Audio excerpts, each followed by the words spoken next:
C'est la journée internationale des langues maternelles. Thème 2016, éducation de qualité, langue d'enseignement et acquis de l'apprentissage.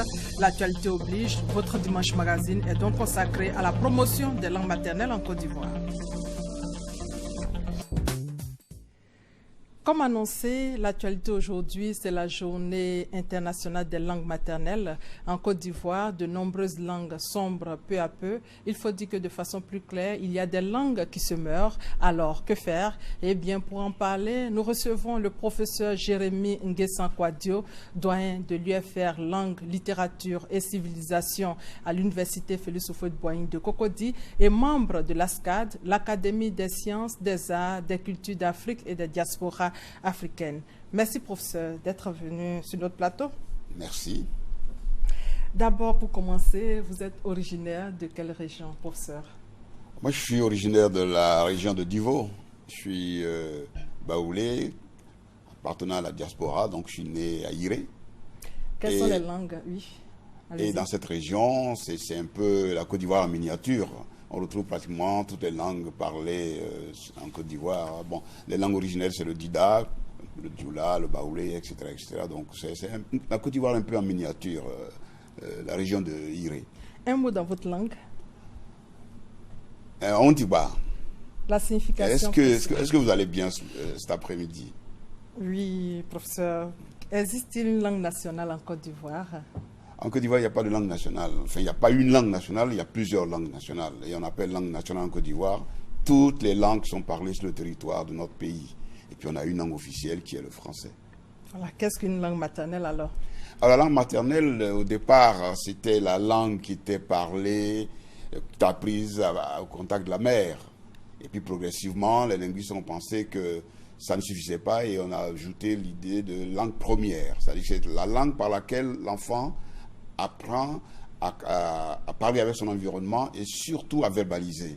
Donc, langue maternelle égale langue première, c'est-à-dire toute première langue que parle un individu dès qu'il apprend à parler en étant enfant. Professeur, un peu de pédagogie. Quelle distinction faites-vous entre le patois, l'ethnie, le dialecte et la langue maternelle? Alors le patois, il faut l'exclure tout de suite parce qu'il n'y a pas de patois en Côte d'Ivoire. Le patois, on l'utilise dans des pays comme la France où il y a des subdivisions d'anciennes langues latines, et en Haute-Savoie ou bien dans le sud de la France. Donc chez nous, il n'y a pas de patois. Chez nous, il y a des dialectes, mais des langues. Je peux prendre un exemple.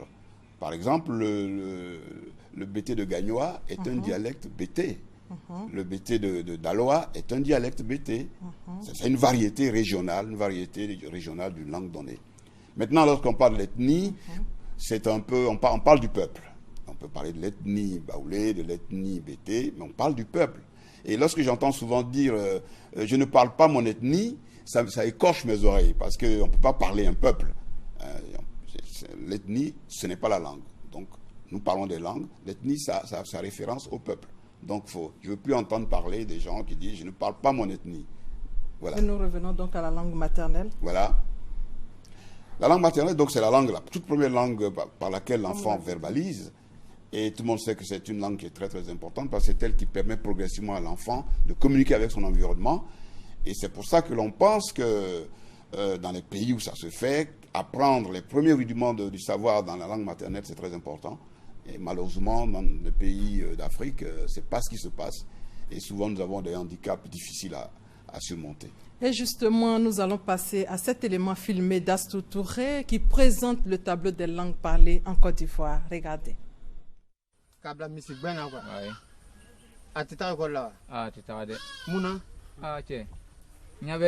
Parler sa langue maternelle n'est plus chose évidente de nos jours en Afrique, et moins encore en Côte d'Ivoire. Ici, le constat est le même, surtout dans les grandes villes. Parler ma langue maternelle, malheureusement pas. J'ai grandi en ville. J'allais au village quelques rares fois. Et je ne dirais pas souvent 2 jours, 3 jours plus. Ma mère parle couramment, mais pas à la maison, puisqu'on ne comprenait pas. Le temps, un voyageur revient, donc on perdait le fil. On parlait couramment le français, quelquefois la langue maternelle. Mais quand ce n'était pas perçu, elle parlait en français. Ça dépend du cas de vie, du milieu. Si tu es né dans une famille où tout le monde parle la langue, c'est normal que tu parles la langue. Si tu es né dans un lieu où tout le monde parle français, c'est le français du moment que tu pourras comprendre. J'ai envie de savoir parler ma langue maternelle, mais autour de moi, on parle ça rarement. Donc, ça fait que je néglige ça un peu. La prééminence de la langue française sur les autres langues locales et la multiplication des couples mixtes sont aussi des raisons avancées. C'est le mariage mixte qui a freiné mon expression en langue locale.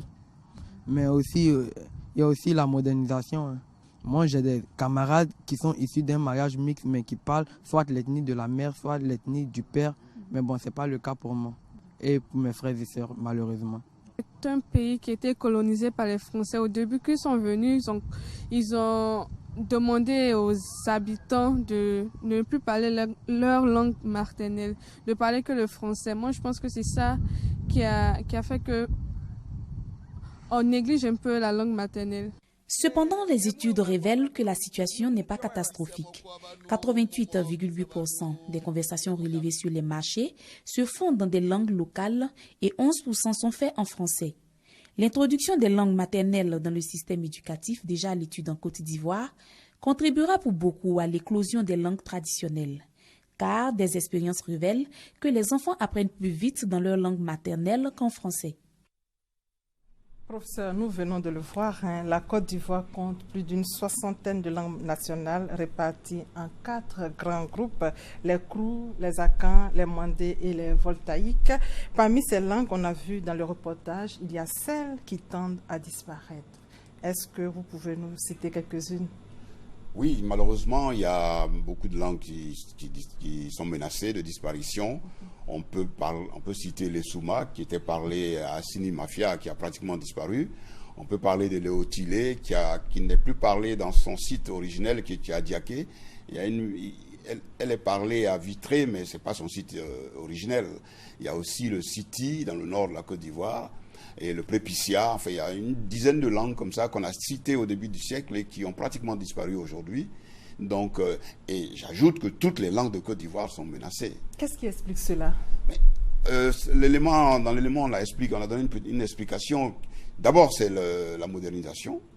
D'abord, c'est les mariages mixtes. D'abord, c'est l'urbanisation accélérée des populations. Aujourd'hui, 45% des Ivoiriens vivent en ville.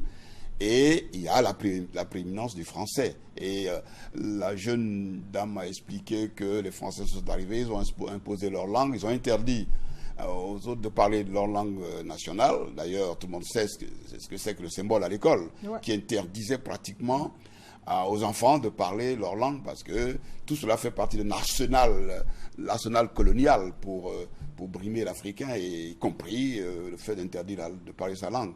Donc ça, c'est un handicap que nous traînons depuis longtemps et qui fait qu'effectivement ces langues sont menacées à terme. Que doit-on faire alors? Il faut faire ce qu'on fait. Dans les années 80-70, l'État a investi à l'Institut de linguistique appliquée pour les recherches de langues. L'État nous a donné une mission de faire des expériences d'apprentissage de ces langues dans les écoles. Nous l'avons fait. Et aujourd'hui, par exemple, le programme d'école intégrée utilise une dizaine de langues pour faire ces expérimentations et voir que, au niveau psychologique et au niveau psychopédagogique, il est prouvé qu'un enfant qui apprend d'abord dans sa langue maternelle avant de passer à la langue seconde qui est le français va plus vite que ceux qui affrontent la langue brutalement. Et en ce moment, il y a des choses qui se passent, des handicaps qui font que souvent, on a des échecs insurmontables. Professeur, si rien n'est fait, on parlera le chinois, l'arabe. Bref, quel intérêt y a-t-il donc à parler sa langue maternelle? Alors, madame, c'est ce type de question que d'autres peuples ne se posent pas. Je crois que cette question, il n'y a qu'en Afrique subsaharienne où on se la pose. Vous allez en Corée, vous allez en Chine, vous allez au Vietnam, personne ne se posera ce type de question. Pourquoi? Quel intérêt il y a à parler sa langue maternelle? C'est des langues que nous avons depuis des millénaires. Nous sommes venus avec. Et comme je disais tout à l'heure, si on les avait instrumentalisées, elles auraient pu nous permettre d'entrer dans le savoir beaucoup plus facilement. Et les expériences sont là. Et puis en plus, elles contiennent une part importante de notre culture. L'Ivoirien qui va être émergé, il va émerger comment? Avec quoi?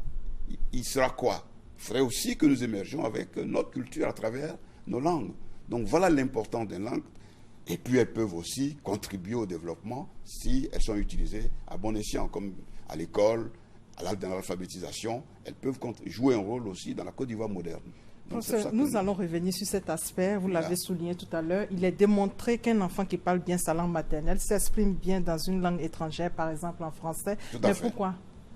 Mais parce que, d'abord, vous savez, je crois que les enfants africains sont formidables.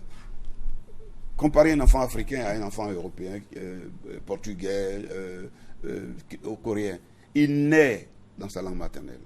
Il tète dans sa langue maternelle. Il joue dans sa langue maternelle. Et progressivement, son cerveau se met en place. Et lorsqu'il entre à l'école, c'est tout naturel qu'il poursuit ses formations. Or, nous, on est dans nos langues, on joue, on tète dans nos langues. Et au moment où on va à l'école, il y a une barrière qui fait que la structuration du cerveau qui a commencé à se mettre en place s'arrête pour passer à autre chose. D'où la difficulté.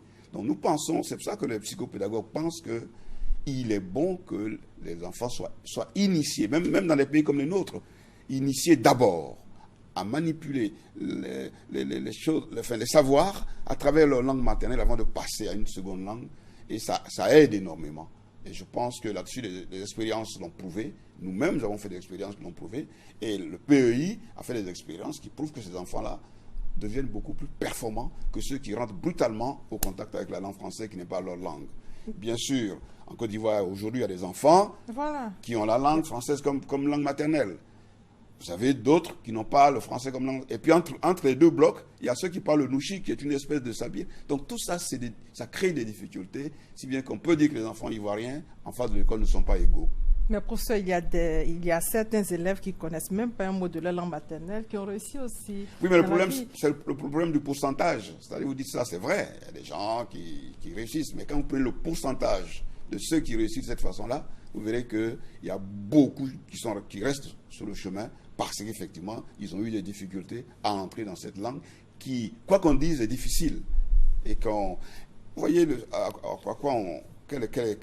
on apprend la langue aux enfants. En même temps, il faut qu'ils réfléchissent dans une langue qu'ils sont en train d'apprendre. Vous voyez, la double difficulté, c'est ça qui fait que je pense que les handicaps souvent ne sont pas surmontés. Et depuis quand la Côte d'Ivoire a décidé de faire la promotion de ces langues? Depuis toujours, mais de façon, j'allais dire, confidentielle. L'Institut linguistique appliqué existe depuis 1966. On fait des recherches.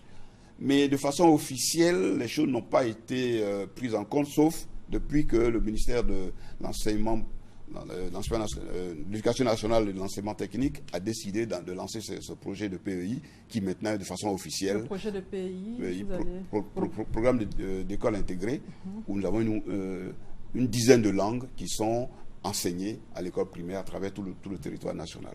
Professeur, qu'est-ce que vous proposez pour ne pas que nos langues disparaissent alors?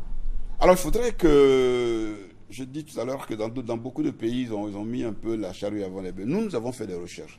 Nous avons des résultats. Il faudrait que les Ivoiriens prennent conscience que c'est important.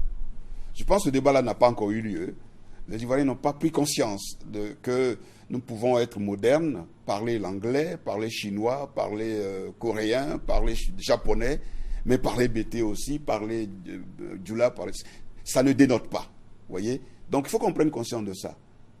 Et quand on a pris conscience de ça, nous pouvons valablement, tous ensemble, décider que nous allons enseigner telle et telle langue, en faire des moyens pléniers à côté du français, à côté de l'anglais, à côté des autres langues, de notre développement culturel et de notre développement tout court. Vous avez parlé d'une politique véritable aussi. Quel est le contenu? Le contenu, ce serait l'aménagement linguistique. C'est-à-dire qu'il faudrait qu'avec toutes les recherches que nous avons faites, et nous savons qu'il y a 4 aires linguistiques.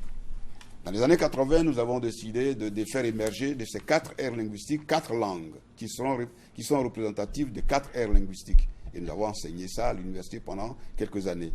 Donc il faudrait que cette politique soit approfondie, qu'on ait les moyens d'affiner cette politique et surtout d'instrumentaliser ces langues. Parce qu'une langue, pour qu'elle soit performante, il faut qu'elle soit travaillée, qu'elle soit enrichie. Parce que si vous demandez aujourd'hui au Dioula ou au Baoulé de traduire... je ne sais pas, Internet et tout ça, et on aura des difficultés, simplement parce qu'on ne les a pas préparés à ça. Donc il faut aussi qu'on les prépare, qu'on les travaille, que les recherches de fond dessus et pense que ces langues peuvent être aussi performantes. Professeur, comment dit-on que c'est terminé dans votre langue maternelle? Wavier. Merci, professeur, d'être venu sur notre plateau pour nous parler de la promotion des langues maternelles. Je rappelle que vous êtes le professeur Jérémy Nguessan Kouadio, doyen de l'UFR Langue, Littérature et Civilisation à l'Université Félix Houphouët-Boigny de Cocody et membre de l'ASCAD, l'Académie des sciences, des arts, des cultures d'Afrique et des diasporas africaines. Merci pour votre contribution. Merci, madame. Voilà, c'est la fin de ces 13 heures. Merci de votre fidélité.